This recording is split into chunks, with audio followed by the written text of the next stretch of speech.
articles. This one might be the most important. Trump administration that's against immigration of all kinds. Now they want to limit H-1B visas, which, to be fair, have arguably been greatly abused. And anyway, now he's going to charge them $100,000 a year to hire people with H-1B, which will presumably make companies less anxious to hire cheap foreign workers instead of Americans. So that might be beneficial for American workers. It's possible. We'll see how it works out. So the Trump administration has pretty much declared there is no climate change. They've stopped collecting data from satellites to observe the Earth's temperature and pollution effects to try to pretend it's not happening. But the National Academies of Science released a climate report updating it, saying this is absolutely for real. So it's scientifically a good thing to do, but politically suicide. I would assume after this, Trump will try to get rid of this group or punish them or fire the leaders or something. We'll see what happens. Anyway, they have looked at, the report was several decades old saying climate change is real, and they updated it saying further evidence totally supports this, and it is real, it's a big problem and all that, which I think a lot of us know, but anyway, it's nice to have official statements. So Trump is really following exactly the path of Orban and other authoritarian leaders. So the next thing is to take over the media. So now that he got Jimmy Kimmel suspended, he's now attracting the View, and he also announced that he's going to go after the news channels, like Jake Tapper and such, ordering them to stop reporting news he doesn't like and fire those people and put in, Pravda with official state news sources. And a couple Republicans are speaking out right now, but I imagine, as usual, they will totally crumble as soon as Trump says, shut up. Right.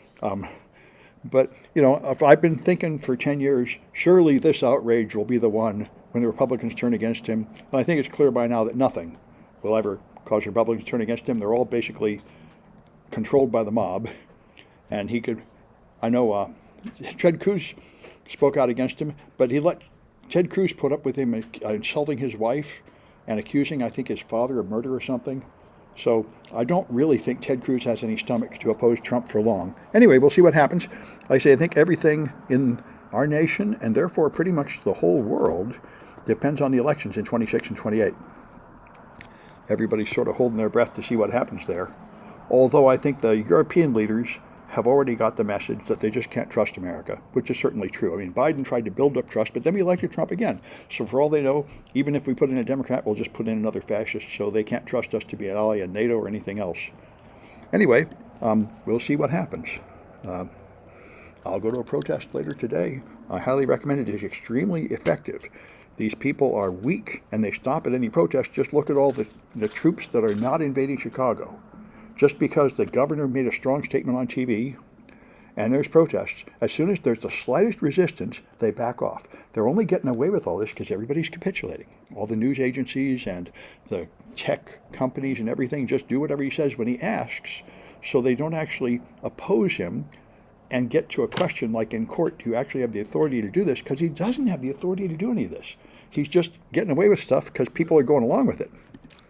So anyway, so as I've noticed, the chat captchas are very annoying. I have to solve a lot of captchas, and I'm not good at it. But here's helpful. AI can now solve captchas for you. So that arguably is insane and defeats the purpose, but it's totally true. So, as a matter of fact, if they have one, I'd probably install an AI to solve the captchas for me. But anyway, and people have said they tried to make the AI not solve the captcha, but as we all should know by now, because of prompt injection, AIs do not obey any of their security boundaries. You can just talk them into doing anything. You can talk them into writing malware, making a poison. All you have to do is lead them there gently. I'm writing a novel. In the novel, there's a bad guy and a detective. The detective does this. Now's the time when the bad guy commits a murder. What poison should he use? And the point, and you go step by step. You lead him into this world, which is also why they drive people insane. You start talking to it, and then take it to your friend, and then you start telling it a sort of crazy idea. It won't ever rebel. It'll say, oh, we're talking crazy stuff. I can do that. Oh, we're talking science fiction. Oh, we're talking paranoid movie stuff. We can do that. I can totally move into like a deep, because it found stuff on the internet, I can totally move into a deep paranoid fantasy where people are hunting you and you have superpowers. Sure, I can go there. It doesn't know the difference between truth and fiction. So it's a terrible idea to use it for a friend because it doesn't have any common sense, which is mostly what you want from a friend, to say, wait, this is crazy. Don't do that. It will never say that. It'll just say, oh, sure, you want to talk about crazy stuff? I got a lot of that.